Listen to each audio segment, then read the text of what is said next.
మన ముఖ్య అతిథి ఈరోజు కర్నూలుకు వచ్చి మనతో పాటు అందుకే మనమంతా కూడా ఎప్పుడూ ఉంటాం, కానీ ఈయన మనకు చాలా ముఖ్యమైన అతిథి. నేను గత 2-3 రోజులుగా అందరికీ చెప్తా ఉన్నా, శ్రీ లంకా దినకర్ గారు.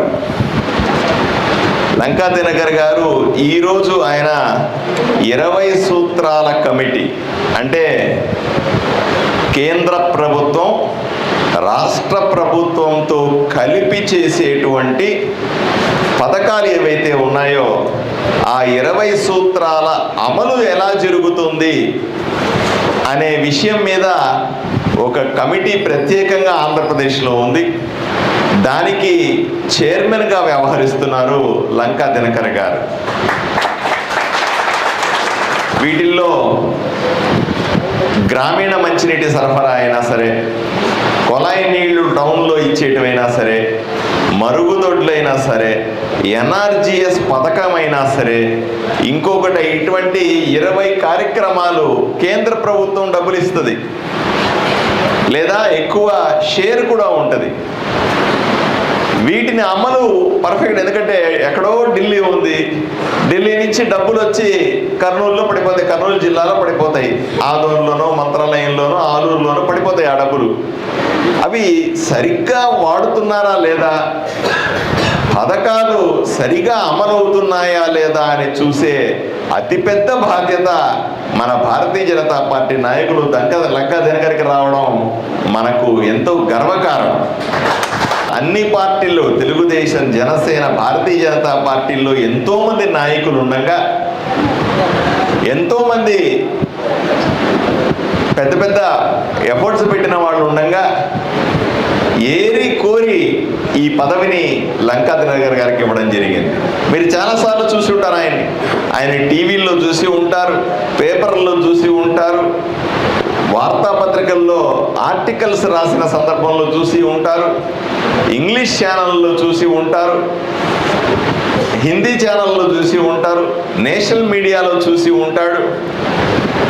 గత 15 సంవత్సరాలుగా ఆంధ్ర రాష్ట్రానికి ఎనలేని సేవలు అందించిన ఘనత మన లంకా దినకర్ గారిదని మనం అందరూ గుర్తు చేసుకోవాలి. నేను మాట్లాడితే తెలుగు ఛానల్లో మాత్రమే మాట్లాడతాను, ఎప్పుడో కానీ నాకు ఇంగ్లీష్ ఛానల్లో మాట్లాడే పరిస్థితులు ఉండవు. కానీ మీరు ఒక్కసారి 4-5 సంవత్సరాల వెనక్కి వెళ్తే లంకా దినకర్ గారు రోజు 2-3 ఇంగ్లీష్ ఛానల్లో మాట్లాడేవాడు. ఎక్కడైనా ఆయన వృత్తిరీత్యా చార్టెడ్ అకౌంటెంట్, రాజకీయాల్లోకి రాకముందు బ్రహ్మాండంగా చార్టెడ్ అకౌంటెంట్గా ఒంగోలులో తన ప్రాక్టీస్ చేస్తూ బ్రహ్మాండంగా సంపాదిస్తుండేవాడు.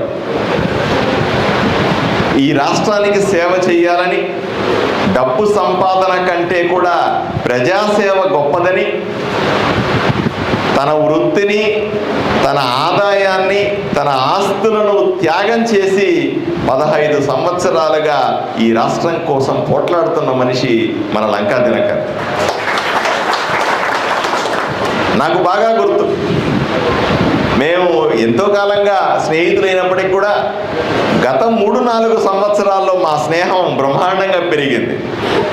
కారణం ఏంటంటే మేమిద్దరం కలిసి, అంటే జగన్మోహన్ రెడ్డి గారి ప్రభుత్వాన్ని దుమ్మెత్తిపోయడంలో, జగన్మోహన్ రెడ్డి ప్రభుత్వం చేస్తున్నటువంటి అరాచకాలని ప్రజల ముందు పెట్టడంలో మేము రెగ్యులర్గా విపరీతమైన కృషి చేసినాము. ఆయన ఎక్కువ చేసినప్పుడు కూడా ఆయనతో పాటుగా నేను కూడా వైఎస్ఆర్సీపీ పార్టీ పతనానికి కారణమైన వాళ్ళలో మేమిద్దరం ఒకడు. ఎందుకంటే నిరంతరం డిబేట్ల ద్వారా ప్రజల్లో నిజాలు బయట పెట్టేవాడు, వాళ్ళు చేస్తున్నటువంటి అక్రమాలను బయట పెట్టేవాళ్ళం. చాలా సందర్భాల్లో మాట్లాడుకునేవాళ్ళం.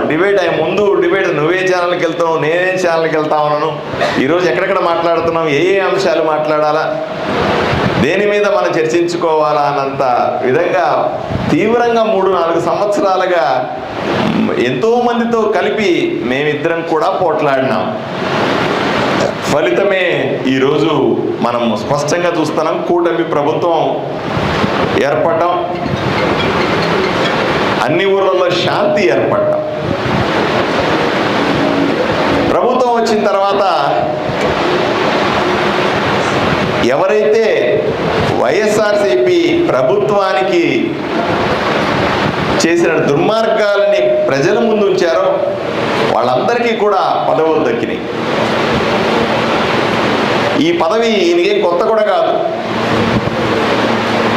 ఇంతకుముందు మీడియా ప్రతినిధిగా, జాతీయ మీడియా ప్రతినిధిగా రకరకాల హోదాల్లో ఉన్నవాడు ఈరోజు భారతీయ జనతా పార్టీ తరఫున నాయకుడుగా ఎదుగుతా ఉన్నాడు. మా అందరు కూడా ఇంకొక కోఇన్సిడెన్స్ కూడా ఉంది. నాతో పాటుగా ఈయన కూడా ఎమ్మెల్యేగానో ఎంపీగానో పోటీ చేయాల్సిన వాడు. ఒంగోలు జిల్లా నుంచి, గిద్దలూరు నుంచి కానీ, పార్లమెంట్ నుంచి కానీ పోటీ చేయబోయేవాడు. కానీ పొత్తులో భాగంగా ఆ టైంలో ఆయన సీట్ని ఇంకొక పార్టీకి త్యాగం చేయాల్సిన సందర్భంలో సునాయాసంగా దాన్ని వదిలిపెట్టి నేను పార్టీకి పనిచేస్తానని పార్టీ హెడ్ క్వార్టర్స్లో కూర్చుని ఎన్నికలు జరిగిన నెల రోజుల పాటు భారతీయ జనతా పార్టీ రాష్ట్ర కార్యాలయంలో కూర్చొని ఇన్ఛార్జిగా ఈ ఎన్నికలు నిర్వహించిన ఘనత మన లంకా దినకర్ గారిది. ఆయన చేసిన సేవలకు గాను ఈరోజు 20 సూత్రాల కమిటీ చైర్మన్గా కూటమి ప్రభుత్వం అధికారికంగా ఆయన్ని ప్రకటించింది. అందులో భాగంగా వివిధ జిల్లాల్లో అక్కడ అధికారులతో, కలెక్టర్లతో కానీ మిగతా ఆఫీసర్లతో కూర్చొని అక్కడ జరుగుతున్న అభివృద్ధి పనులను తెలుసుకొని వాళ్లకు సలహాలు, సూచనలు ఇవ్వాల్సిన బాధ్యత, కింద జరుగుతున్నటువంటి పథకాల అమలు గురించి ప్రభుత్వానికి చెప్పాల్సినటువంటి పని ఆయనకు అప్పచెప్పారు. తిరిగిన వెంటనే మేము రెగ్యులర్గా టచ్లో ఉంటాం కదా, అన్నా నువ్వు మా కర్నూలుకి అయితే తప్పనిసరిగా రావాలా, తొందర రావాలా అని చెప్తాను కదా మామూలుగానే. చెప్పంగానే తమ్ముడు చేస్తానని చెప్పాడు. మొట్టమొదట సొంతూరు కదా, అందువల్ల ఒంగోలు మీద ప్రేమ ఎక్కువ ఉంటుంది కదా, అందువల్ల ఒంగోలులో మొదటి కార్యక్రమం చేశాడన్న. సరే వాళ్ళూరు కదా అని వదిలిపెట్టేసిన. వెంటనే కర్నూలు మొదలుపెట్టాడు. నా మీద ప్రేమ ఉందనుకున్నా. వెంటనే కర్నూలుకి వచ్చాడు. ఈరోజు పొద్దునుంచి 4 గంటల పాటు ఇక్కడ బాగా రివ్యూ చేశాడు. అందరి ఆఫీసులు చెప్పాడు. కర్నూలు ప్రత్యేకమైన ప్లేస్ అన్నాడు. మళ్ళీ 3 నెలల్లో వస్తానన్నాడు. ప్రజలకు మంచి జరగాలన్నాడు. ఈ రకంగా బ్రహ్మాండమైన రివ్యూ చేసిన తర్వాత కర్నూలు జిల్లా కార్యకర్తలతో గడుపన్నా అనే నా విజ్ఞప్తి మేరకు అన్న ఈరోజు మనతో కూర్చొని ఉన్నాడు. ఎందుకంటే పదవులన్నీ కూడా శాశ్వతం కాదు. ఈరోజు నేను ఎమ్మెల్యే అయి ఉండొచ్చు, ఆయన 20 సూత్రాల కమిటీ చైర్మన్ అయి ఉండొచ్చు, ఇంకోటి అయి ఉండొచ్చు, ఇంకోటి అయి ఉండొచ్చు. ఇవన్నీ కూడా కాల పరిమితితో పాటుగా అశాశ్వతమైనవి. శాశ్వతమైనటువంటి ఒకే ఒక్క పదవి భారతీయ జనతా పార్టీ కార్యకర్త అనే ఒకే ఒక పదవి శాశ్వతమైన పదవిగా నేను భావిస్తాను. అందువల్లే అన్నకి చెప్పిన, అన్న నువ్వు ఎంత బిజీగా ఉన్నా, ఎట్లా ఉన్నా పర్లేదు, నీ ప్రోగ్రాం అంతా అయిన తర్వాత 3 గంటలకు 4 గంటలకన్నా కూర్చుని మా కార్యకర్తలకు ఆత్మస్థైర్యాన్ని నింపాలి, వాళ్ళతో కొంత సమయం గడపాలి, వాళ్ళకున్న అనుమానాలను తీర్చాలి, వాళ్ళకున్న కష్ట సుఖాల గురించి తెలుసుకోవాలి, పార్టీకి చెప్పాలి అనే నా విజ్ఞప్తి మేరకు అన్న ఈరోజు మనందరితో సమయం ఇవ్వడానికి ఒప్పుకున్నాడు. మీకు అందరికీ కూడా కర్నూలు జిల్లా కార్యకర్తల తరఫున ధన్యవాదాలు తెలియజేస్తున్నాను అన్నయ్య. దాంతోపాటుగా కరెక్ట్గా 4 సంవత్సరాలు వెనక్కి వెళితే ఇటువంటి కార్యకర్తల ఎన్నో సమావేశాల్లో ఆమెను అవమానపరిచినారు, ఆమెను ఇబ్బంది పెట్టినారు. బలమైన కార్యకర్త అయినప్పటికీ కూడా ఎన్నో కష్ట నష్టాలని ఓర్చుకొని పార్టీకి అండగా నిలబడి ఆదోనిలో అడ్వకేట్గా పనిచేస్తున్నప్పటికీ కూడా వివిధ ప్రాంతాలలో పార్టీ కోసం పనిచేసి పార్టీ ఏకకాల ముక్త కంఠంతో చెప్పింది, నేను పట్టుబట్టినాను, మా పార్టీ పట్టుబట్టింది, ఈవిడికి తగిన హోదా ఇవ్వాల్సిందే అని పట్టుబడితే భారతీయ జనతా పార్టీ వైపు నుంచి అన్నకి ఎలా 20 సూత్రాల కమిటీ చైర్మన్ ఇచ్చారో అక్కకు కూడా రజక కార్పొరేషన్ చైర్మన్గా ఇచ్చి గౌరవించింది కూటమి ప్రభుత్వం. ఎంతో డెడికేషన్ ఉన్నటువంటి కార్యకర్త, నిక్కచ్చిగా ఉండే వ్యక్తి, మీరు పొరపాటు చేసినా ఒప్పుకోని వ్యక్తి. మళ్ళీ చెప్తాను, ఎవరైనా దొరికారంటే మాత్రం ఉతికి ఆరేస్తుంది అక్క, గుర్తుపెట్టుకోండి, ఏ మొహమాటం ఉండదు. నిజమైనటువంటి భారతీయ జనతా పార్టీ కార్యకర్త, రాత్రి పగలు పార్టీ గురించి ఆలోచన చేసేటువంటి ఒక వ్యక్తిగా అక్కనెప్పుడు నేను గౌరవిస్తూ ఉంటాను. ఆవిడికి ప్రత్యేకంగా ధన్యవాదాలు తెలుపుకుంటా ఉన్నాను. మాతో కలిపి అప్పుడప్పుడు మీరు కూడా కార్యకర్తల సమావేశాల్లో పాల్గొంటే వాళ్ళకు కూడా మిమ్మల్ని చూసి ఒక మోడల్గా అందరూ కూడా ఎదుగుతారని నా ఉద్దేశం అక్క.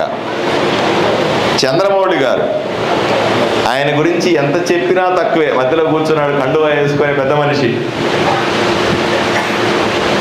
రాజకీయాలు నాకు ఓనామాలు నేర్పించిన వ్యక్తి.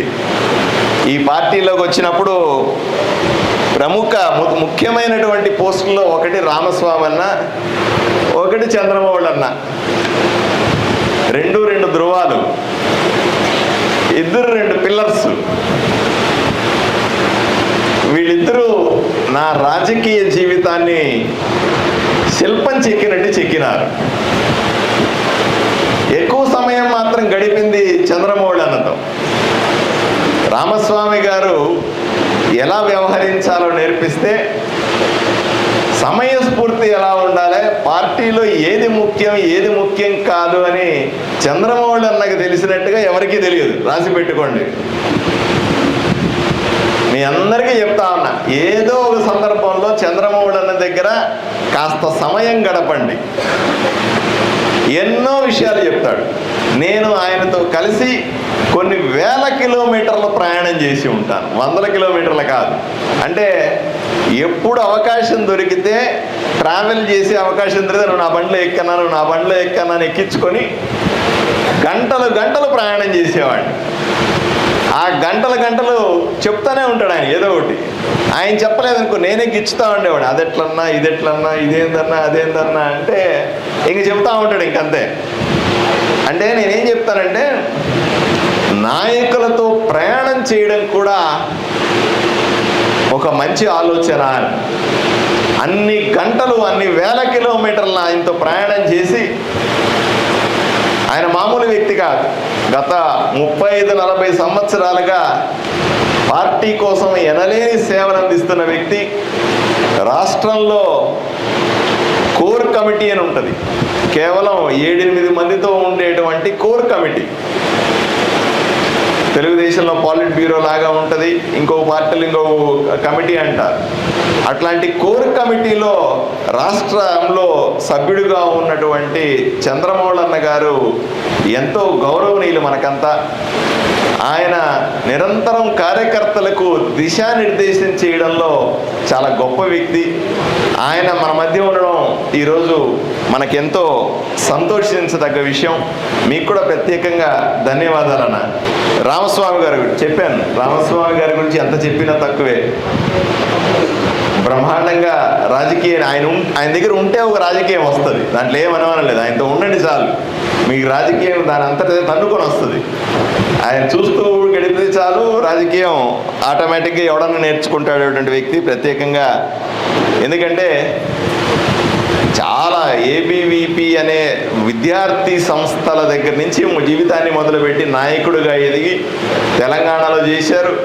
కర్నూలు అధ్యక్షుడిగా చేశారు. కర్నూలులో జిల్లా కమిటీలో చేసిన తర్వాత అధ్యక్షుడిగా చేశారు. ఇప్పుడు కార్యవర్గ సభ్యుడిగా ఈరోజు రాష్ట్రంలో ఉన్నారు. ఆయనకు కూడా నిరంతరం కార్యకర్తల్ని ప్రోత్సహించే రామస్వామి అన్న గారికి ప్రత్యేకంగా ధన్యవాదాలు తెలుపుకుంటా ఉన్నాను. అట్లాగే నగరూరు రాఘవేంద్ర గారు ఈరోజు ఇన్ని ఏర్పాట్లు చేసేది, ఎప్పుడు పార్టీ అడిగినా సరే ఏర్పాట్లకు నో చెప్పకుండా ఎప్పటికప్పుడు మనం కూర్చున్న ఆఫీస్ ఆయనదే.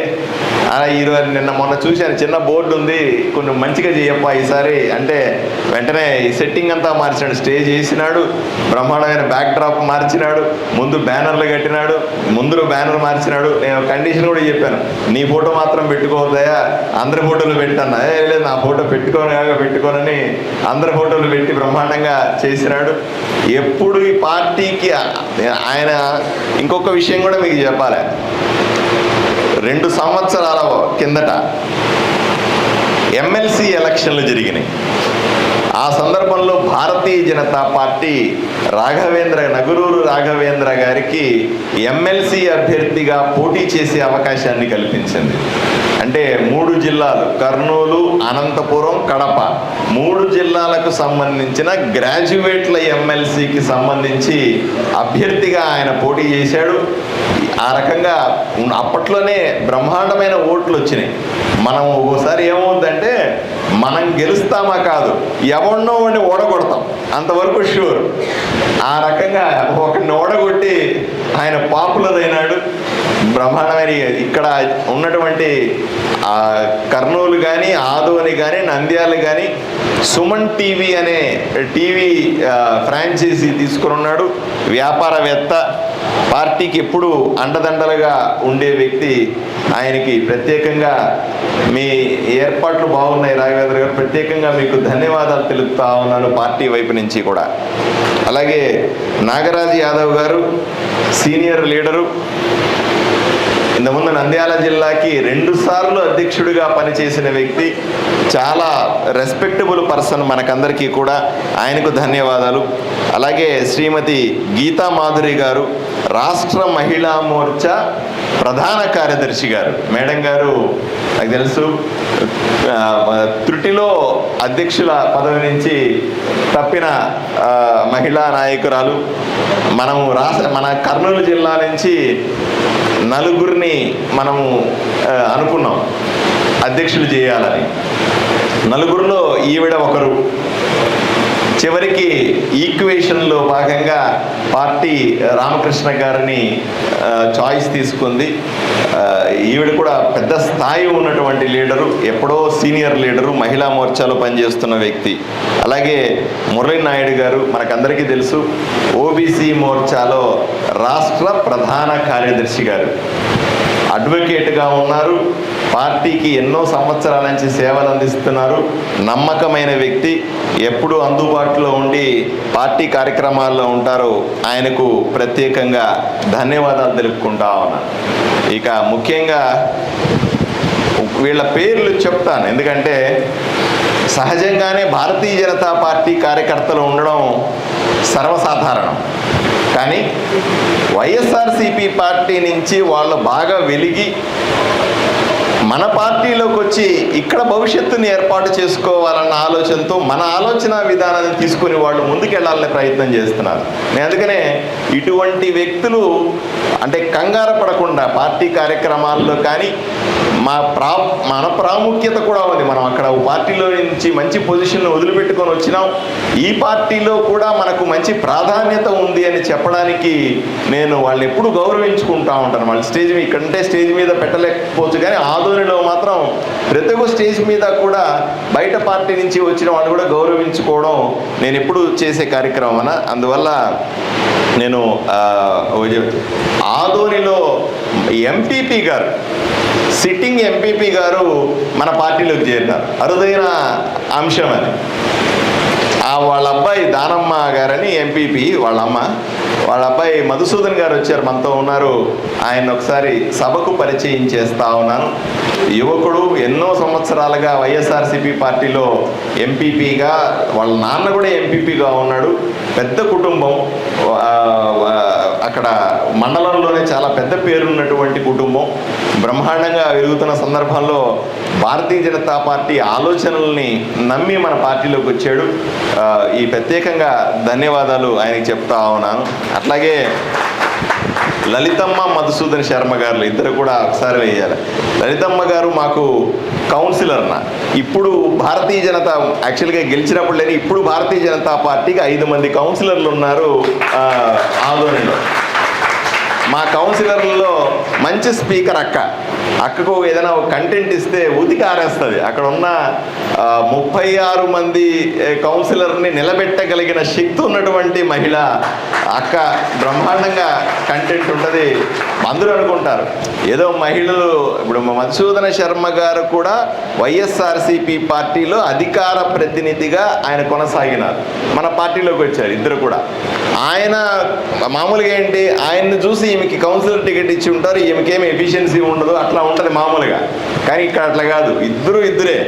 ఇద్దరు బ్రహ్మాండంగా మాట్లాడతారు. కంటెంట్ ఉన్నవాళ్ళు, రాజకీయంగా మంచి భవిష్యత్తు ఉన్నవాళ్ళు, అన్నీ కోఆర్డినేట్ చేసుకోగలిగిన వాళ్ళు. కాబట్టి వీళ్ళని పార్టీలోకి ఆహ్వానించి మీకు పరిచయం చేయడం కోసం వాళ్ళని చేశాను. Thank you. అలాగే కృష్ణ గారు కూడా కౌన్సిలర్, అక్కడ ఆదోనిలో కౌన్సిలర్గా ఉన్నారు. ఆయన చాలా మంచి నాయకుడు అక్కడ మాకు. కాబట్టి ఆయన్ని పార్టీలోకి తీసుకున్నాం. అలాగే చంద్రశేఖర్ గారు దళాపురం సర్పంచ్ గారు ఇక్కడే ఉన్నారు. యువకుడు, బ్రహ్మాండంగా వైఎస్ఆర్సీపీ, వీళ్ళంతా కూడా వైఎస్ఆర్సీపీ పార్టీ నుంచి వచ్చిన వాళ్ళు. జయరామ్ గారు చిన్నపెండేకల్ సర్పంచ్ గారు, ఆయన నిన్న బ్రహ్మాండమైన ప్రోగ్రాం చేశాడు. మాకు ఊరు చేశాడు కానీ బ్రహ్మాండమైన ప్రోగ్రాం చేసినాడు. నిన్న చిన్నపెండేకల్లో నిన్న సాయంకాలం ఉన్నాం అక్కడే మేము. అలాగే గోవింద్ గారు ఎక్స్ఎంపీటీసీ గారు ఉన్నారు. అలాగే మన సురేష్ గారు ఒక్కసారి రావాలి. కలబోతుల సురేష్ అంటారన్న. ఇవన్నీ చాలా మంచి లీడర్ అక్కడ మాకు, కౌన్సిలర్గా ఉన్నాడు, మంచి నాయకుడు మాకు. అలాగే ఉలిగప్ప గారు, రంగస్వామి గారు, వీళ్ళ ముగ్గురు కూడా మాకు అక్కడ ఆదోనిలో వైఎస్ఆర్సీపీలో బాగా మంచి వెలిగిన లీడర్సు. ఈరోజు భారతీయ జనతా పార్టీ ఆలోచన విధానాన్ని నచ్చి మనకు వచ్చినారు. అలాగే నేను వీళ్ళ ఇద్దరి గురించి తప్పనిసరిగా చెప్పాలా.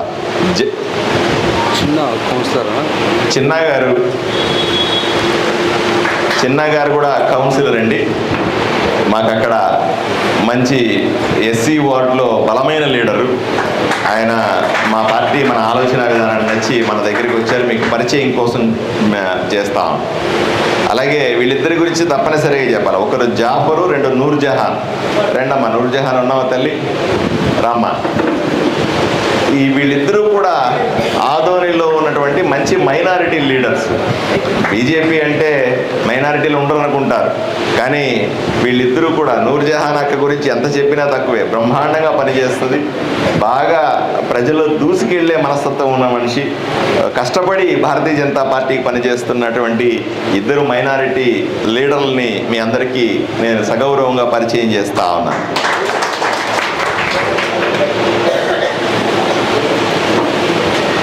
మిత్రులారా, మీరు అనుకోవచ్చు, ఏమయ్యా ఒకరి గురించి ఇంతసేపు చెప్పడం అవసరమా? అందరి పేర్లు వరుసగా చదివేస్తే సరిపోద్ది కదా నువ్వు అని అనుకోవచ్చు మీరు.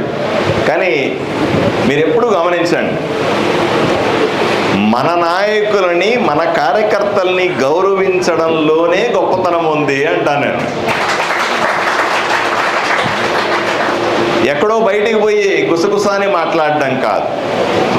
మన కార్యకర్తల్ని మనం గౌరవించుకోవాలి. మన కార్యకర్తల్ని, వాళ్ళ విశిష్టతని, వాళ్ళు చేసిన సేవలని మనం పొగడాలి. వాళ్ళ గురించి 10 మందికి చెప్పాలి. అప్పుడే వాళ్ళు చేసిన సేవలు. ఎందుకంటే రాజకీయం అన్నది సమయం వృధా, డబ్బులు వృధా, జీవితం వృధా, వయసు వృధా, అన్నీ వృధాయే. ఎవరికైతే ఈ రాజకీయం ఉంటుందో అందరూ నష్టపోయేదే కానీ సంపాదించేది ఏముంటుంది దీంట్లో. ఇంత నష్టపోతున్న వ్యక్తికి కేవలం కావాల్సింది కాస్త ప్రశంస మాత్రమే, కాస్త గుర్తింపు మాత్రమే, పనిచేసే అవకాశం మాత్రమే. అది మాత్రమే కార్యకర్త కోరుకుంటాడు తప్ప ఇంకేమీ కోరుకోడు. కాబట్టి మన కార్యకర్త కోసం ఆ కాస్తంత గుర్తింపు ఇవ్వడానికి మాత్రమే ఈ లీడర్ల గురించి, మా వాళ్ళ గురించి కొంత సమయం తీసుకొని నేను చెప్పాను. అంతే తప్ప వేరే ఉద్దేశం లేదు. ఎక్కడైతే మనం వేరే పార్టీ మీద ఆధారపడాల్సి వస్తుందో అక్కడ మనల్ని ఇబ్బంది పెట్టే అవకాశం కూడా ఉంటుంది.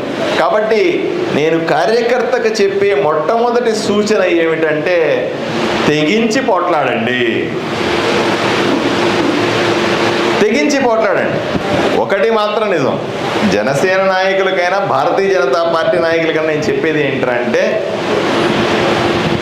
మన సమస్యలని అక్కడ ఉన్నటువంటి ఎమ్మెల్యేలకు కానీ కూటమి నాయకత్వానికి రిప్రజెంటేషన్ ప్రాపర్గా చేయాలి. సరిగా రిప్రజెంట్ చేయకపోతే లాభం లేదు. మనం వాళ్ళేమి తిరుగుబాటు చేయనక్కర్లా, అట్లని గమ్మున కూర్చోవలసిన పని కూడా ఏమీ లేదు. మన పార్టీలో వాళ్ళ పార్టీల్లో ఉన్నట్టే కార్యకర్తలు మన పార్టీల్లో కూడా కార్యకర్తలు ఉంటారు కదా. మన పార్టీలో కార్యకర్తలు ఉన్నటువంటి కష్ట నష్టాలని వాళ్ళకు తెలియజేసి మనకు కావాల్సింది సాధించుకోవడం అన్నది తప్పనిసరిగా మనం చేయాల్సిన కార్యక్రమం అని చెప్తాం. ఏ పార్టీలో అయినా సరే కార్యకర్తలకు గుర్తింపు ఉంటుంది. ఈ పార్టీ ఆ పార్టీ ప్రతి ఒక్క పార్టీ చెప్తుంది మాది కార్యకర్తల పార్టీ అండి. భారతీయ జనతా పార్టీలో ఇంకా గట్టిగా చెప్తాం మనం కార్యకర్తల పార్టీ అని. మీరు ఒకటే గమనించాలి మిత్రులారా, చాలా పార్టీల్లో భారతదేశంలో ఉన్నటువంటి చాలా పార్టీల్లో టికెట్లు పోస్టులు ఇవ్వాల్సి వస్తే డబ్బులు చూసి పోస్టులు ఇస్తారు, అవునా? సర్వసాధారణం. కానీ భారతీయ జనతా పార్టీ గురించి నేను గర్వంగా చెప్పుకుంటాను. నేను ఇన్ని పదవులు అనుభవించినాను. ఈయనకి చైర్మన్ వచ్చింది, అక్కకు చైర్మన్ వచ్చింది, ఇక్కడ స్టేజ్ మీద కూర్చున్న వాళ్ళందరూ పెద్ద పెద్ద పదవుల్లో ఉన్నారు. ఏ రోజు కూడా పార్టీ పదవి కోసం కానీ హోదా కోసం కానీ ఒక్క రూపాయి ఖర్చు పెట్టకుండా మేము పదవులు పొందినాం. ఈ మాట మీతో ఎందుకు చెప్తున్నానంటే ఎవ్వరూ కూడా నిరాశపడద్దు. భారతీయ జనతా పార్టీలో హోదాలు పదవులన్నీ కూడా మీరు చిత్తశుద్ధితో పనిచేస్తే చాలు ఆటోమేటిక్గా ఇంటికి వచ్చి పడతాయి అంటాను నేను. మీలో కమిట్మెంట్ ఉంటే చాలు మన స్థాయికి మించిన పదవులు భారతీయ జనతా పార్టీలో ఆటోమేటిక్గా వస్తాయి అని చెప్తాను నేను. ఎటువంటి రికమెండేషన్లు అక్కర్లా. చాలామంది అంటారు వాళ్ళ దగ్గర రికమెండ్ చేసుకోవాలా, వీళ్ళ దగ్గర రికమెండ్ చేసుకోవాలి, ఏం అక్కర్లా. పార్టీకి ఓ మూడో కన్ను ఉంటుంది, ఆ మూడో కన్నుతో చూస్తుంటుంది అంతే. అందరినీ గమనిస్తారు, అందరూ ఏం చేస్తున్నారో చూస్తారు. ఇవ్వాల్సిన ప్రాముఖ్యత ఎక్కడ అవసరమైతే అక్కడ ఇచ్చేస్తారు, ఇబ్బంది ఏమీ లేదు. కాబట్టి కార్యకర్తలు నిరాశపడద్దు అనే విషయాన్ని స్పష్టంగా చెప్తా ఉన్నాను ఇక్కడ. ఇక రెండవది, జిల్లాలో ఈరోజు నేను ఒక్కడే ఎమ్మెల్యే ఉన్నాను. రాష్ట్రంలో మనకు కేవలం కొన్ని పదవులు మాత్రమే ఉన్నాయి. లంకా దినకరో, సావిత్రమ్మో, ఇంకోరు ఇట్లా ఒక 10-15 పదవులు మాత్రమే ఉన్నాయి. అంతలో మాత్రాన మనము బాధపడనక్కర్లా, దిగులు పడనక్కర్లా. మా అందరి ఉద్దేశం కూడా, నేను ఎమ్మెల్యేగా అయినా సరే, కొంతమంది ఎంపీలుగా ఉన్నా సరే, వీళ్ళందరూ కూడా వివిధ కార్పొరేషన్లకు చైర్మన్లుగా ఉన్నప్పుడు మా అందరి ఆలోచన ఒకటే, పార్టీని రాష్ట్రంలో ఇంకా బలం చేయాలని, పార్టీని ఇంకా పెద్దది చేయాలని. మిగతా పార్టీలతో పోలిస్తే వచ్చే ఎన్నికల కల్లా మనం కూడా పెద్ద పార్టీగా అవతరించాలని, మన బలం చూపెట్టుకోవాలని, ఎక్కువ మంది సర్పంచులు కావాలని, ఎక్కువ మంది జెడ్పీటీసీలు కావాలని, ఎక్కువ మంది ఎమ్మెల్యేలు కావాలని, ఎక్కువ మంది ఎంపీలు కావాలనే ఒక కోరికతో మేమంతా పనిచేస్తున్నాం, మనమంతా పనిచేస్తున్నామే తప్ప ఎక్కడా కూడా రాజీ పడట్లేదన్న విషయాన్ని మీరు అర్థం చేసుకోవాల్సిన అవసరం. చాలా సందర్భంలో పార్టీ కూడా చూస్తూ ఉంటుంది, ఎవరన్నా మంచి లీడర్ వస్తే, సమయం ఇచ్చే లీడర్ వస్తే ఎంకరేజ్ చేద్దాం, సమయం ఇచ్చే లీడర్ వస్తే మంచి పదవులు ఇస్తాం, ఎక్కువ పని చేసే వాళ్ళు ఉంటే పార్టీలో బాధ్యతలు ఇస్తాం అని పార్టీ కూడా వేచి చూస్తూ ఉంది మీకోసమని ఈ సందర్భంగా నేను తెలియజేస్తా ఉన్నాను. ఇక అన్నింటికంటే ముఖ్యమైనది, సార్ మా అవసరాలు ఎవరు పట్టించుకుంటారు? ఎస్, మీకు కానీ మీ కుటుంబ సభ్యులకు కానీ మీకు సంబంధించిన మనుషులకు అందరికీ కూడా ఏ కష్టం వచ్చినా నష్టం వచ్చినా చూసుకోవడానికి మేమంతా ఉన్నాము అన్న ధైర్యాన్ని కల్పించడానికి ఈరోజు కార్యకర్తల సమావేశం. మిత్రులారా, నేను ఆదోనిలోనే ఉంటాను, కర్నూలులో తిరుగుతుంటాను మెజారిటీ ఆఫ్ ది టైమ్స్. అన్న విజయవాడలో సెక్రటరియట్లో మీరందరూ తప్పనిసరి విజయవాడ పోయినప్పుడు సెక్రటరియట్కి వెళ్ళి అన్నకు ఒక మంత్రికి ఉన్నటువంటి పెద్ద ఛాంబర్ ఉంటుంది అక్కడ, లంకా దినకర్ గారికి. ఆ ఛాంబర్కి వెళ్ళాలి, పరిచయం చేసుకోవాలి. అన్న వెంటనే ఒక కాఫీ టీ తెప్పిస్తాడు, ఏం తాగుతావని. కాఫీ తాగాలి, టీ తాగాల, కాళ్ళ మీద కాలేసుకొని కూర్చోవాలి, ఫోటో దిగాల, అది సోషల్ మీడియాలో పెట్టాలా. చూసావా మా లంకా దినకర్ అన్న బ్రహ్మాండ మంత్రులకు ధీటుగా ఛాంబర్ పెట్టుకొని ఉన్నాడు, మేము ఆడ పోయినాం, కాఫీ తాగినాం, టీ తాగినాం అని సోషల్ మీడియాలో పెట్టి ఒక వీడియో పెడితే అది అన్నకు గౌరవం, మనకు గౌరవం, మన పార్టీకి గౌరవం. ఇవన్నీ కూడా మీరు చేయాల్సిందిగా నా విజ్ఞప్తి. అది ఎందుకు అని అడగండి మీరు. అలా ఎందుకు చేయాలండి? మన వ్యక్తి నిన్న మొన్నటి దాకా మనతో పాటుగా ఉన్న కార్యకర్త ఈరోజు తగిన గుర్తింపు లభించి ఒక క్యాబినెట్ క్యాడర్కు మంత్రికి ఏ రకమైన హోదాలు ఉన్నాయో ఆ రకమైన హోదాలు ఈయనకు కూడా ఇచ్చి, మంత్రులకు ఉన్నటువంటి పెద్ద ఛాంబర్లు సెక్రటరియట్లో ఈయనకు కూడా ఒకటి ఇచ్చి, మంత్రులు పోతే కలెక్టర్లు ఎస్పీలు ఎట్లా వచ్చి కలుస్తారో, ఎలా సర్వే ఎలా దాన్ని మీటింగ్లు కండక్ట్ చేయొచ్చో, ఏ విధంగా రివ్యూలు చేయొచ్చో ఆ రకమైన అధికారాలు ఇచ్చి ఆయనకి ఒక సామాన్య కార్యకర్తని ఈ స్థాయికి తెచ్చిన పార్టీకి ఎంతగా మనం రుణపడి ఉండాలా అని మిమ్మల్ని సూటిగా ప్రశ్నిస్తా ఉన్నాను. మీలో స్ఫూర్తిని కూడా నింపాలనుకున్నా నేను ఆయన చూపించి, అందువల్ల అన్నిసార్లు రిక్వెస్ట్ చేశానండి. కరెక్ట్గా 2 నెలల ముందు ఆయన కార్యకర్త మనలాగే పార్టీ కండువా వేసుకొని స్టేజ్ మీద కూర్చుంటే స్టేజ్ మీద, ముందు కూర్చోమంటే ముందు, వెనక కూర్చోమంటే వెనక, ఎక్కడ వీలైతే అక్కడ, ఎక్కడ ఉంటే అక్కడ ఏమీ మాట్లాడకుండా తన పని మాత్రమే తను చేసుకుంటా పార్టీకి వన్నె తెచ్చిన వ్యక్తి అక్కడి నుంచి నేరుగా వచ్చి ఒక క్యాబినెట్ మంత్రి హోదాలో ఇక్కడ కూర్చున్నాడంటే అది భారతీయ జనతా పార్టీ కార్యకర్తకి ఇచ్చిన గౌరవం కాదా? మీ అందరికీ చెప్తా ఉన్నా, మీరందరూ కూడా ఇటువంటి విజయాలు సాధించవచ్చు అని చెప్పడానికే ఆయన్ని మీ ముందు కూర్చోబెట్టాను. మిత్రులారా, ఎవ్వరు నిరాశపడద్దు.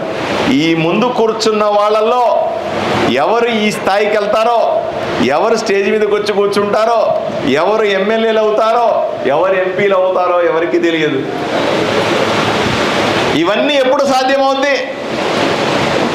పార్టీ బలపడిన రోజు, గ్రామాన మన సర్పంచులు ఉన్న రోజు, ప్రతి వార్డులో మన కౌన్సిలర్లు ఉన్న రోజు, మీరందరూ కూడా ఎమ్మెల్యేలే, మీరందరూ కూడా పెద్ద పదవుల్లో ఉంటారు, మీరందరూ కూడా నామినేటెడ్ పదవుల్లో ఉంటారు, మీరందరూ కూడా సంతోషంగా ఉంటారు. మాకు వచ్చిన పదవులన్నీ కూడా మేము ఇక్కడ పైన కుర్చీలు వేసుకుని కూర్చున్నామే, ఇవన్నీ కూడా ఒక రోజులో వచ్చినాయా? డబ్బులు ఇస్తే వచ్చినాయా? రికమెండేషన్లు చేస్తే వచ్చినాయా? ఒక్కొక్కరు తమ సమయాన్ని, డబ్బులని, శ్రమని, కుటుంబాన్ని, పరిస్థితులని అన్నీ త్యాగం చేసి పార్టీల్లో తిరిగితే మాకు వచ్చినటువంటి పదవులు ఇవన్నీ కూడా. మేము ఏ రోజు ఆలోచన చేసుకోలే. నేను బీజేపీలో కర్నూలు ఎంపీగా పోటీ చేసిన ఆ రోజు కూడా అందరూ చెప్పేవాళ్ళు నాకు, ఆంధ్రప్రదేశ్లో బీజేపీ ఏమన్నా బుర్రుందా లేదా నీకు, నువ్వు ఆ పార్టీలో ఈ పార్టీలో అయితే ఇప్పటికి ఎంపీ అయిపోయాడు, ఎందుకు ఆ పార్టీలో ఉన్నాయా, బుద్ధుందా అన్నారు. లేదప్పా, ఆ పార్టీ భావాలు నచ్చినాయి నాకు, ఆ పార్టీ ఆదర్శం నాకు, ఆ పార్టీయే కావాలి నాకు. నేను ఎమ్మెల్యే ఎంపీ కాకపోయినా పర్లేదన్నా నన్ను అందరూ పిచ్చోళ్ళలాగా చూశారు. మరి వాళ్ళు ఈరోజు నన్ను చూసి ఏమంటారో అర్థం చేసుకోవాలి. దయచేసి అర్థం చేసుకోండి. దేశమంతా ఒకే ఒక చిన్న మూల సూత్రం చెప్తాను మీకు. దేశంలో 65% భూభాగాన్ని భారతీయ జనతా పార్టీ ఆక్రమించుకుంది.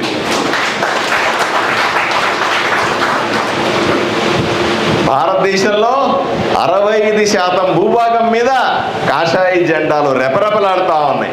ఇంకా మిగిలింది ఎంత? 35% భూభాగాన్ని మనం కాషాయమయం చేయలేమా అని సూటిగా ప్రశ్నిస్తా ఉన్నా. దాంట్లో కర్నూలు జిల్లా ఉంది. మనమంతా అనుకుంటే, మనమంతా తొడగొడితే, మనమంతా ప్రతిజ్ఞ చేస్తే రాబోయే 5 ఏళ్లలో కర్నూలు జిల్లాని బీజేపీ మయం చేయలేమా అని మిమ్మల్ని సూటిగా ప్రశ్నిస్తా ఉన్నా. నాతో కలిసి వస్తారా అని మిమ్మల్ని సూటిగా అడుగుతా ఉన్నా. ఆలోచన చేయండి. ఆయా పార్టీల్లో ఏం పెద్ద తోపులేం లేరు అక్కడ. మనకంటే తోపులేం లేదాడ. మనమే చాలా బెటరు. కమిట్మెంట్ ఉంది, గుండెల నిండా దేశభక్తి ఉంది, పార్టీ పట్ల శ్రద్ధ ఉంది, సమయం ఇస్తా ఉన్నాం. ఇంకా కష్టపడి పని చేద్దాం. రాత్రి పగలు బీజేపీ కండువా వేసుకొని, బీజేపీ జెండా తీసుకొని గ్రామాన తిరుగుదాం. బలం చూపించాల్సిన సమయం కూడా ఉంది. ఇప్పుడు వచ్చింది. రాబోయే సంవత్సరంలో స్థానిక ఎన్నికలు రాబోతా ఉన్నాయి. సర్పంచ్ ఎన్నికలు వస్తాయి, జెడ్పీటీసీ ఎన్నికలు వస్తాయి, కౌన్సిలర్ ఎలక్షన్లు 1.5 ఇయర్లో వచ్చేస్తాయి. దాంట్లో మన సత్తా చూపుతామా అని సూటిగా ప్రశ్నిస్తా ఉన్నా. తిరగండి. పిల్లలు పరీక్షల ముందు ఎట్లా చదువుతారో అలాగా ఎలక్షన్లకు ముందు ఒక రాజకీయ నాయకుడిగా మనం తిరుగుదాం. ఒక్క సంవత్సరం మీరు సమయం ఇస్తే మీరు జిల్లా స్థాయి లీడర్ అవుతారు, రాష్ట్ర స్థాయి లీడర్లు అయిపోతారు కూడా ఒకసారి. కష్టపడండి సార్. కష్టపడుతున్నాను సార్, రోజు మొబైల్ చూస్తూనే ఉన్నాను సార్, మీరు పెట్టే వీడియోలన్నీ చూస్తూ ఉన్నాను. అది కష్టం కాదు. దాని కింద కామెంట్లు పెట్టినావా, దాన్ని షేర్ చేసినావా, దాన్ని లైక్ చేసినావా, నువ్వు 10 వీడియోలు పెట్టినావా, ఇది కష్టం. అంటే ఎన్ని గ్రామాలు తిరిగినావు, ఎంతమందిని పార్టీలోకి తెచ్చినావు. ఒక సమస్య కూడా ఇక్కడ మీరు అర్థం చేసుకోవాలి.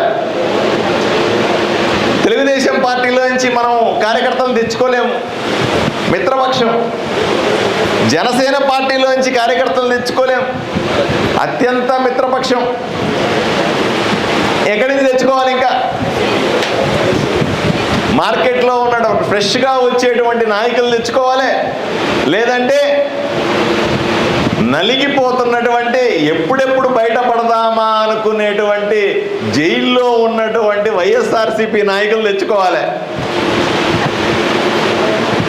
నేను అందుకనే మా ముఖ్యమైనటువంటి సమావేశాల్లో ఆదోళనలో చెప్తా ఉంటా, రూల్ 50-50 అంట మా వాళ్ళతో. నేను రాబోయే ఎన్నికలు గడవడానికి 50-50 రూల్ అంట నేను. అంటే ఏమిటి?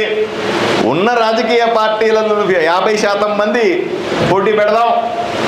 మార్కెట్లో ఫ్రెష్గా ఉన్న వాళ్ళని, రాజకీయాల పట్ల ఆసక్తి ఉన్న వాళ్ళని, మేము రాజకీయాల్లో పాల్గొంటామన్న వాళ్ళని, భారతీయ జనతా పార్టీ మాకు నరేంద్ర మోదీ అంటే ఇష్టం అన్న వాళ్ళని,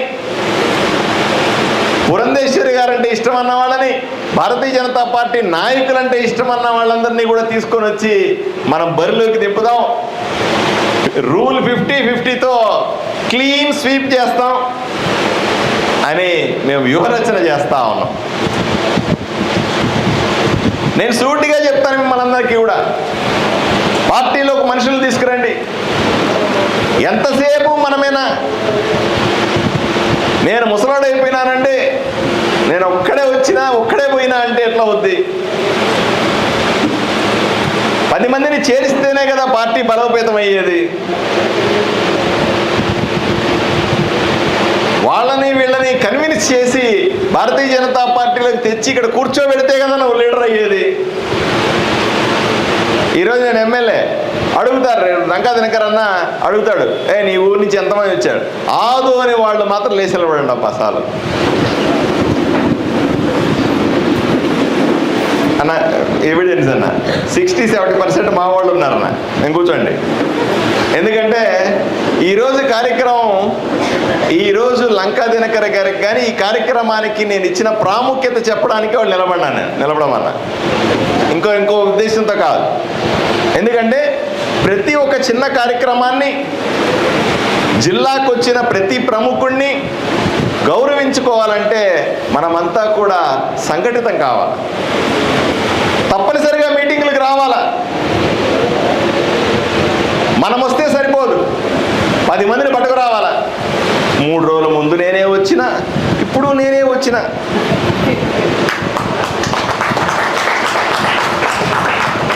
నెక్స్ట్ మంత్ మీటింగ్ జరిగితే కూడా నేనే వస్తా, ముందు కూర్చుంటా.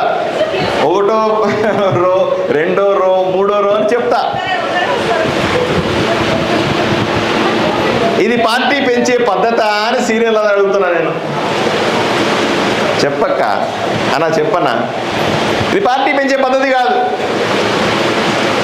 నెక్స్ట్ టైం నేను మీటింగ్ పెడితే ఈ హాల్ పట్టట్లేదండి, ఈసారి పెద్ద హాల్ తీసుకోవాలా అనాల. నెక్స్ట్ టైం మీటింగ్ పెడితే, ఓ అమ్మాయి బీజేపీ వాళ్ళతో పనే కాదప్ప, భోజనం పెట్టేవాడు అలసిపోవాలి. ఆ రకంగా అంచెలంచెలుగా ఎదుగుతూ పోతేనే మనం బలపడతాం, మనం గెలుస్తాం. అలా కాకుండా నా పార్టీ నేను ఎవరిని రానివ్వను, నేను పోతాను, ఎవరికి చెప్పను. వాడు పొరపాటున ఫోన్ చేస్తే కూడా ఈరోజు మీటింగ్ అంటేనే అంటే ఈరోజు కనుక్కొని చెప్తాను, ఆ పని పెట్టేస్తాం. ఊరు దాటించాం. నేను మా ఆదోని నాయకులకు అందరికీ చెప్తా ఉంటా, అరే బాయిలో కప్పల్లాగా ఆ ఊర్లో ఉండద్దండి. అక్కకు కూడా చెప్పినా నేను, ఆ ఊర్లో ఉండద్దండి, ఊరు దాటి కర్నూలు చేరండి, కర్నూలు నుంచి విజయవాడ ఎలా చేర్చాలని నేను చెబుతానని చెప్పిన అందరికీ. ఎందుకంటే ఈడ విచిత్రమైన అలవాటు ఉంది, ఊరు దాటనివ్వరు. అక్కడ ఉన్నటువంటి పెద్ద నాయకులంతా ఏం చేస్తారంటే, వీడు ఊరు దాటి కర్నూలు దాకొస్తే నాలెడ్జ్ పెరిగిపోద్ది వీడికి. వాడు 4 సార్లు విజయవాడకు పోయిస్తే అర్థమైపోద్ది విషయం ఏంటి అని. అమ్మమ్మ, వీడిని పెంచి ఊరికి నెత్తినేసుకోవడం తప్ప ఏమన్నా ఉందా? కాబట్టి మేము వస్తాంపా అన్నాడు అనుకో, ఎందుకు నువ్వు, నేను పోయి చేస్తా, నువ్వు ఉండు, నేను పోయి చేస్తా మీటింగ్ అంటాడు. పోని తెచ్చినాడు కూడా అనుకో, వాడిని మీటింగ్లోకి రానియాడు, వాడిని పరిచయం చేయడు, వాడి గురించి ఒక ముక్క మాట్లాడు. పెద్దలకందరికీ వాడి పేరు తెలిసిపోతే అదెట్లా? నా ప్రాముఖ్యత తగ్గిపోద్ది కదా. ఈ రకమైనటువంటి విష సంస్కృతి నుంచి బయటపడాల్సిందిగా మిమ్మల్ని అందరినీ కూడా కోరుతా ఉన్నా. మనది ప్రత్యేకమైన పార్టీ, అందరినీ కలుపుకొని పోయే పార్టీ, అందరినీ తీసుకొని పైకి వెళ్ళే పార్టీ, అందరితో పాటు ఎదిగే పార్టీ. కాబట్టి నెక్స్ట్ టైం మీటింగ్కి వచ్చేసరికి మళ్ళీ ప్రముఖులు వస్తారు. ఈరోజు లంకా దినకర్ గారు వచ్చినట్టుగా మళ్ళీ వచ్చే నెల ఎవరినో ఒకరిని తీసుకొని వస్తాం, ఆ నెల ఎవరినో ఒకరిని తీసుకొని వస్తాం. నెలకు ఒక్కసారైనా సరే ఊరు దాటి, మండలం దాటి, గ్రామం దాటి నువ్వు జిల్లా కేంద్రానికి రాకపోతే, మీటింగ్కి వచ్చి 4 ముక్కలు వినకపోతే నువ్వు లీడర్ ఎట్లా అవుతావయ్యా అని సుటిగా ప్రశ్నిస్తా ఉన్నా. చాలామందికి ఆసక్తి ఉంటుంది పార్టీలోకి రావాలని, పార్టీ కార్యక్రమాల్లో పాల్గొనాలని, పెద్దల్ని కలవాలని, ఫోటోలు దిగాలని, ఆ ఫోటోలు పోస్ట్ చేసుకోవాలని ఆసక్తి ఉంటుందా లేదా కార్యకర్తలకి? వాళ్ళకందరికీ అవకాశం కల్పించాలి. నేను లంకా దినకర్ గారిని కలెక్టర్ ఆఫీస్లో కలిశాను కదని ఇంక చాలేను, నేను బాయ్ ఇంకెవరు గెలవనక్కర్, వెళ్ళిపో, నన్ను గెలిస్తే జిల్లాలో అందరినీ గెలిచిన, నేను ఎమ్మెల్యే కదా, నన్ను కలిస్తే నువ్వు కర్నూలు జిల్లాలో అందరినీ కలిసినట్టే అని ఆడ నుంచి ఆడే పంపించేసాను అనుకో. పార్థసారథి ఫోటోలు ఒక్కటే వచ్చినాయి రేపు పేపర్లో, పార్థసారథి ఫోటోలు ఒక్కటే వచ్చింది రేపు సోషల్ మీడియాలో. ఆ పార్టీ ఎట్లా పెరుగుతుందండి? అందువల్ల ఈరోజు అన్న చెప్పే 4 మాటలు వినండి, హాయిగా అన్నతో మనసు విప్పి మాట్లాడండి, దినకర్ అన్నతో ఫోటోలు దిగండి, ఆ ఫోటోలన్నీ సోషల్ మీడియాలో హల్చల్ చేయండి, పెట్టుకొని ఉండండి. ఆయన ఇంకా గొప్పవాడు అవుతాడు, ఇంకా పెద్దవాడు అవుతాడు. అప్పుడు ఈ ఫోటోలు తీసుకొని చూసా, ఆ రోజు కార్యకర్తల సమావేశంలో ఆయన ఫోటో దిగినాం, మాట్లాడినాం అని చెప్పుకోవడానికి కూడా బాగుంటుంది. ఇప్పుడు నేను ఎమ్మెల్యే అయిన తర్వాత ఎప్పుడో 19లో 18లో గ్రామాల్లో తిరిగినప్పుడు వాళ్ళు అంత ఫోటోలు దిగి ఉంటారు, వాళ్ళు తీసుకొచ్చి చూపిస్తారు, ఇది గుర్తుందా, ఇది గుర్తుందా అంటారు. ఎప్పుడు తప్ప ఇదంటే 2018లో నువ్వు మా ఊరికి వచ్చినావు, మా పెళ్ళికి వచ్చినావు అని ఫోటోలు చూపిస్తారు. ఆనందం అది. అరే మనతో పాటు ఉన్నవాడు, మనతో పాటు భోజనం చేసిన వాడు, మనతో పాటు తిరిగిన వాడు ఈరోజు ఎమ్మెల్యే అయినాడు కదా అని. మీరు కూడా గొప్పవాళ్ళు అవుతారు, మీరు కూడా ఎమ్మెల్యేలు ఎంపీలు అవుతారు, ఏమి ఇబ్బంది ఏమీ లేదు, మీరు పెద్ద పొజిషన్లోకి వెళ్తారు. కానీ కార్యకర్తలందరూ కూడా మేము హోదాలో పెద్దవాళ్ళమే తప్ప మీతో కూర్చున్నప్పుడు సామాన్య కార్యకర్తలమని మీ అందరికీ సవినయంగా మనవి చేస్తా. మేము ఏ విధంగా కూడా మీకంటే గొప్పవాళ్ళం కాదు అని చెబుతా. ఎల్లప్పుడూ జీవితకాలం భారతీయ జనతా పార్టీ కార్యకర్తగా నేను గర్విస్తానని మీ అందరికీ తెలియజేస్తూ సెలవు తీసుకుంటాను. నమస్కారం.